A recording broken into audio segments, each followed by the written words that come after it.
Hi, my name is Umar Mokhtar, and my story is I have ulcerative colitis, which means I bleed from my ass. And that's my fun fact. So, the story is this. Last year, I was diagnosed with ulcerative colitis, which is an autoimmune disease. Okay, so for those of you who don't know, an autoimmune disease is basically when your body just slightly just betrays you out of nowhere. So for me, it's basically my white blood cells just basically eats the gut bacteria inside my colon, and my colon has ulcers. So what that does is basically I bleed a lot when I shit, and I can't digest food properly, and even if I do eat, I would projectile vomit everywhere lah. Okay, that's the thing. So I got it in mid last year, around like June, July. And because I wasn't aware of the situation, because here's the thing, people who get ulcerative colitis, most of them are usually due to like genetics, hereditary, or diet that they consume. So even the doctors were perplexed of like how I got the disease in the first place, because none of my family members actually do have that. And you're more likely to get it if you are white or Jewish, apparently, because I can tell you for sure I'm not a Jew. I'm definitely not an Israeli spy that came to like spy on Malaysia, that's for sure. Also partly to the diet. I think mostly mine is like dieting, like Western diet. I'm not too sure as well. But that's the thing lah. So I didn't quite knew what I had at the time. So that's why after it got severe, that's when the doctor just diagnosed me in the emergency room. And that's how I found out that I actually have this disease. By then, I was really like very weak, couldn't eat anything. I had to get an IV drip, I had to get like blood transfusions and stuff. And I was totally bedridden for like 4 or 5 months around the time. Yeah.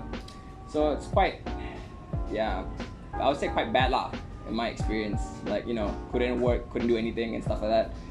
Also, things about like ulcerative colitis that I need to like mention to people is that how it feels like. Yeah, that's the reason I'll tell you like, how it feels like. Okay, so you know how you've had like a cramp in your leg before?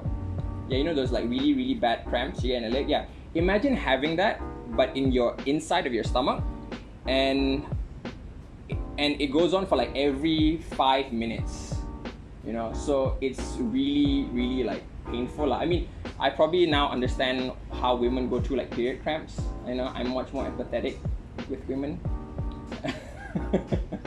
How I managed to control it? Well, medication. It's just medication and time. Because it was the first time I had it. It was really quite bad that we can't really do anything per se. Like doctors can't really do anything. Just give me medicine and like just get on with my control my diet and stuff. I need to control what I eat. So that means like during my flare up, couldn't eat spicy food, couldn't eat any oily foods, couldn't eat any like high fiber foods. That's one thing as well. Although I did go against doctors' orders and just ordered pizza at the hospital. I couldn't marah after that lah, by the doctors.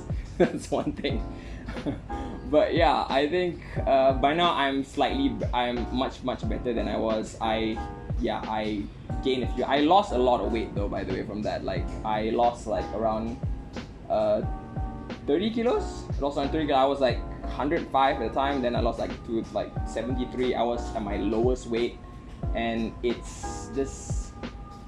wouldn't say it's quite hard. I mean, it is very hard. Like you can't move and you can't really do anything. You can't eat and stuff. Like guys, like really like if you don't appreciate your food, like I'm sorry man, like not being able to eat is like the worst thing that could happen to you.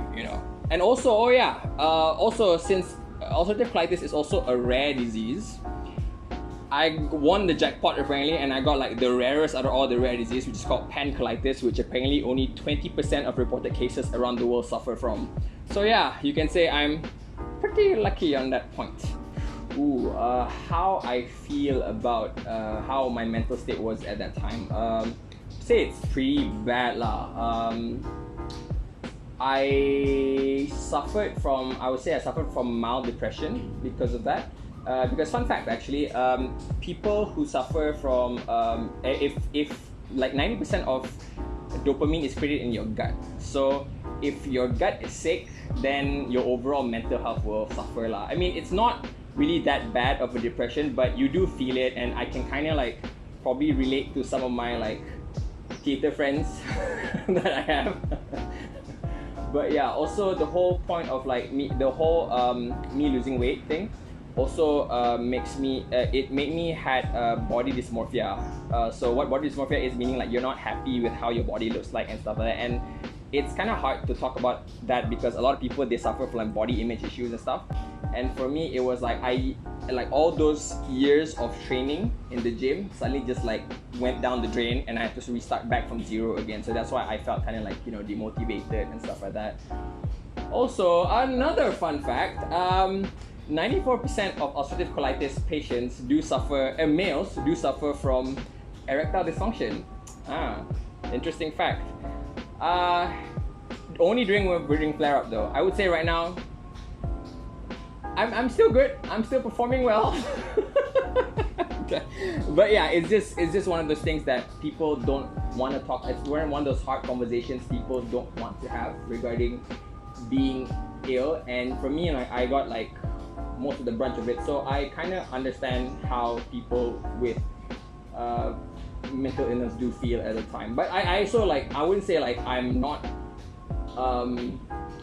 fully cured of that, because I don't know how you can be fully cured of mental illness. You can just kind of learn to live with it, and it's kind of, you have to have this positive mindset, because for my illness especially, there is no cure for it, and it's something that, you know, with the cards I'm dealt with, it's something that I have to live with the rest of my life. So might as well just like learn to take care better of myself lah, you know. And honestly, this experience has kind of made me be more like proactive, be more like, I wish to like do more with my current time that I have, which is something that a lot of people should, you know, should try and do and stuff like that. Because I'm more like, you know, I don't delay stuff as much. I just do what I want. I just live in the moment, because hey man, it's I don't know when's the next time I'm gonna get another flare up. So but once I do, I'm, I think, much more prepared for it than I am currently. And it's something that, you know, I have to learn to like deal with, and like with my friends and stuff. It's good to have this support circle. It's just nice to have like a nice support circle from your friends and family and stuff during times when you have flare up. So yeah, that's basically what I went through throughout that time.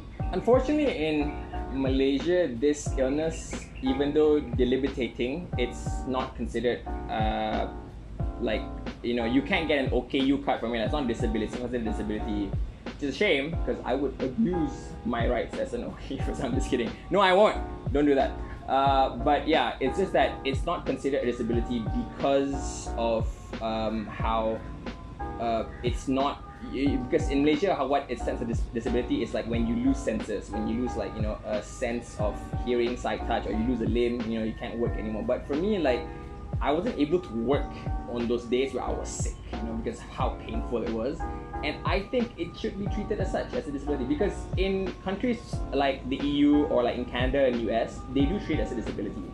And it's just quite, you know, it's just a shame that Malaysia doesn't treat it as such. And even in Malaysia as well, we don't really have like proper foundations for Crohn's and ulcerative colitis, especially like, you know, but because it's such a rare disease, you know, like, I think people need to be more aware that this exists, and the fact that like we don't really have like a proper foundation in Malaysia. So as something of a joke for like my birthday, I created my own foundation, which I call it Umar's Bleeding Ass Relief Foundation, also called UBARF.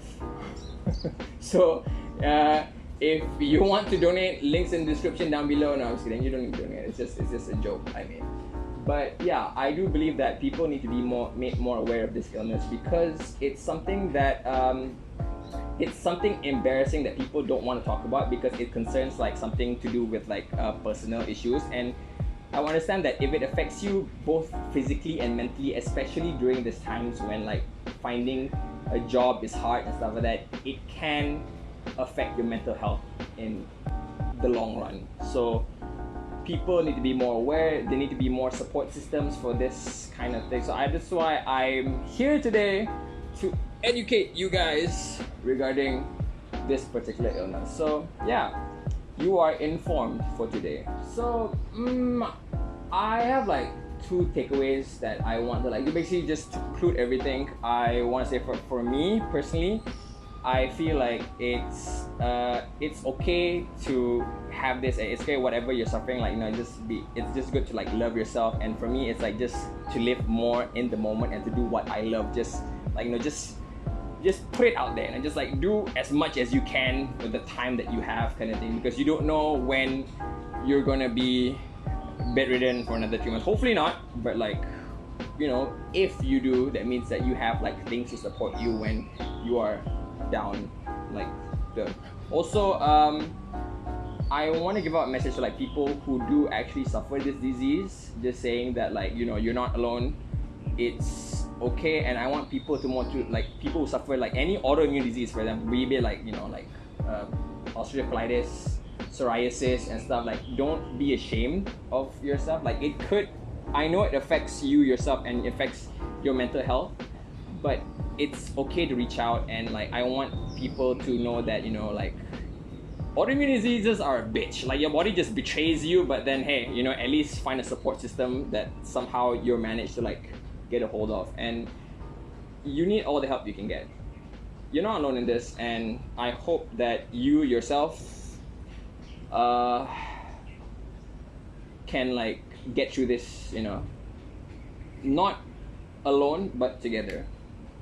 So yeah, that is my story. Cut. Nice, that's good. Oh, hi. Please like and subscribe to Nude Media if you're watching this. And also, please do follow me on social media, which is located somewhere down there. So yeah. Thank you so much. See you next time.